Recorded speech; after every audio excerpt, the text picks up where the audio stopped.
ঈদ যাদের রাজধানীতে কাটছে তাদের অনেকেই ভিড় করেছেন স্থায়ী অস্থায়ী বিভিন্ন বিনোদন কেন্দ্রে। জাতীয় চিড়িয়াখানা থেকে নগরবাসীর ঈদ উদযাপন সম্পর্কে জানাচ্ছেন সহকর্মী সাজিদা সুইটি। সাজিদা সুইটি, আপনাকে ঈদ মোবারক। কেমন দেখছেন রাজধানীবাসী, কেমন ঈদ কাটাচ্ছে, বিস্তারিত জানাবেন। ধন্যবাদ টুম্পা। আমরা জাতীয় চিড়িয়াখানা মিরপুরে আমরা সবাই জানি যে এই বিনোদন কেন্দ্রটা সরকারিভাবে পরিচালিত হয়। এখানে পাশে বোটানিক্যাল গার্ডেন আছে এবং অনেকে এই দুটি জায়গা একসাথে দেখার জন্য তাদের পরিবার সহ আসেন। বিশেষ করে যে জায়গাগুলোতে বেড়ানোর জন্য ঈদের সময়টিতে ঢাকার আশপাশে যারা আছেন তারাও এই সময় থেকে বেছে নেন। আমরা অনেকগুলো পরিবারকে পেয়েছি যারা এসেছেন, বেশিরভাগই সপরিবারে এসেছেন এবং শিশু সন্তানকে বিনোদন দেওয়ার যে আগ্রহ, সেই আগ্রহের ভিত্তিতে কিন্তু চিড়িয়াখানাটাতে বেশি আসা হয় পরিবার স্বজনদের। চিড়িয়াখানা নিয়ে অনেক রকমের কথা আছে। অনেক সময় দেখা যায় যে বিভিন্ন রকমের অভিযোগ ওঠে যে প্রাণী যেগুলো আছে সেগুলো ঠিকভাবে যত্ন হচ্ছে কিনা বা তাদের স্বাস্থ্যের ব্যাপারগুলো তদারকি করা হচ্ছে না।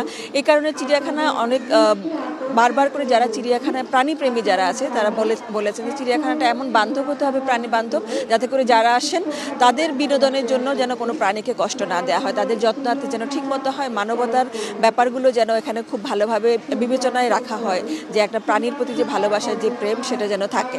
এখানে যতজনকে আমরা দেখেছি এখানে ঢাকার আশপাশের এবং ঢাকার ভেতরের অনেকে আছেন যারা রাজধানীতে ঈদ করছেন। এখানে অনেকেই আছেন যে আমরা দেখেছি যে বাড়িগামী মানুষ কয়েকদিন ধরে আমরা দেখাচ্ছিলাম যারা রাজধানীতে ঈদ করছেন, হয়তো বা ঈদের পরে কেউ বাড়ি যাবেন, এখন রাজধানীতে আছেন, সেই ধরনের মানুষজন এখানে আছেন। যারা শিশু সন্তান নিয়ে এসেছেন তাদের আমরা জানি যে যখন স্কুলে যাওয়ার বয়স হয় তাদেরকে অনেক সময় বই দেখে বা এখন সুযোগ আছে ইউটিউব দেখেও পশু পাখি বা প্রকৃতি চেনানোর যে একটা তাগিদ সন্তানদের প্রতি থাকে বাবা মার, সেটা অনেক সময় দেখা যায় একটুখানি নিজ চোখে দেখে যাওয়ার যে সুযোগটা তারা এখানে এসে তাদের দেখান। এই যে আমরা চিত্রা হরিণ, বানর সহ যেগুলো একদমই কমন, খুব পরিচিত কিছু প্রাণী আছে সেগুলোকে আমরা দেখি এখানে আছে। যদি পরিবেশ বাঁচার ইচ্ছা থাকে, পাখি বাঁচাতে হবে, পরিবেশ বাঁচানোর ইচ্ছা থাকলে, প্রকৃতি বাঁচানোর ইচ্ছা থাকলে, যদি আমাদের জীবনযাপন বা আমাদের যে বাস্তু জগৎ এটা যদি স্বাভাবিক রাখা দরকার যেভাবে, সেই কারণে আমাদের প্রয়োজন যে এই যে প্রাণের প্রতি ভালোবাসাটা অক্ষুণ্ণ রাখা, প্রাণীর প্রতি ভালোবাসাটা জাগিয়ে তোলা এবং প্রাণীকে চেনার জন্যই কিন্তু বিশেষ করে এই চিড়িয়াখানাটা তৈরি করা হয়। কিন্তু শেষ পর্যন্ত যদি অযত্ন অবহেলা হয় তখনই বিতর্ক ওঠে এবং তখনই চিড়িয়াখানার প্রয়োজনীয়তা নিয়ে অনেক বেশি তর্ক হয়।